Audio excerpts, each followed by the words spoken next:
ओहो, किस चीज की ये क्या जला दिया आपने? इतनी बदबू आ रही है पूरे घर में। अरे आपको काम करना नहीं आता तो क्यों घुस जाती हैं किचन में? क्या कर रही थी आप? चाय बना रही थी। आप ट्रक ड्राइवर हैं? जो चाय के बिना आपका गुजारा नहीं हो सकता? ट्रक नहीं चलेगा आपसे?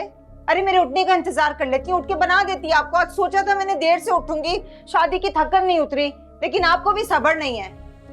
धोए से कौन मांझेगा? आप, मैं तो नहीं धोऊंगी। जाइए धोइए, बल्कि पहले चूल्हा बंद करें। अच्छा, अजीब है आप भी, पहले काम नहीं होता मुझसे ऊपर से मेरे काम बढ़ा देती हैं।